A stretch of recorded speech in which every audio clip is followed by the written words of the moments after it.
النهاية هي المحطة التي وصلت إليها رحلة الحسين عموتة مع منتخب النشامة. الاتحاد الأردني لكرة القدم أعلن رحيل المدرب المغربي عن تدريب المنتخب بعد فترة ذهبية عاشتها الكرة الأردنية مع الرجل. السبب أعيد لظروف خاصة بالمدرب حالت دون استمراره في قيادة المنتخب.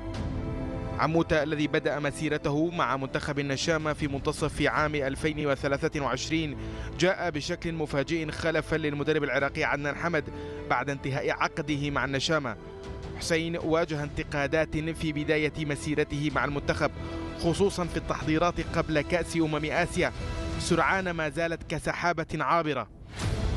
صائد الألقاب استطاع في زمن وجيز أن يسكت منتقديه ويقود النشامة إلى أكبر إنجاز في تاريخ الكرة الأردنية بالوصول إلى نهائي كأس آسيا قطر 2023، بل وقدم مع المنتخب مباريات خالدة في البطولة. فلن ينسى أحد كيف أجبر الأردن كوريا الجنوبية على التعادل في دور المجموعات، وفي ثمن النهائي قدم النشامة ملحمة تاريخية أمام العراق. وما كان عثرة بالنسبة للأردن وجد له حلا في البطولة القارية. الدور ربع النهائي استطاع عموتة أن يتخطاه على حساب طاجكستان بعد أن جدد الموعد مع الشمشون الكوري في المربع الذهبي، حيث استطاع النشامة التغلب بهدفين دون مقابل. أصبح الإنجاز أكثر من المتوقع. الأردن وصل إلى نهائي لوسيل الذي لم يكتب له النجاح فيه أمام حامل اللقب منتخب قطر. عموتة الذي عرف عنه الانضباط واصل نجاحاته بقيادة النشامة في التصفيات المزدوجة المؤهلة لكأسي العالم وآسيا إلى دورها الأخير.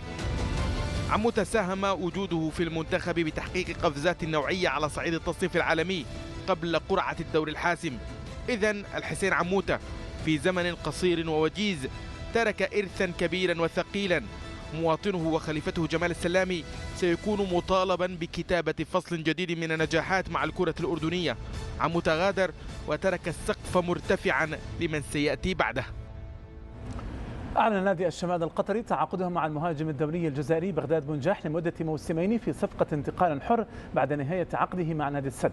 وكانت تجربة بنجاح مع السد قد امتدت ل9 مواسم، سجل خلالها 150 هدفا في دوري نجوم قطر، ليكون محارب الصحراء أمام فرصة تعزيز أرقامه الكبيرة في الدوري المحلي مع ناديه الجديد.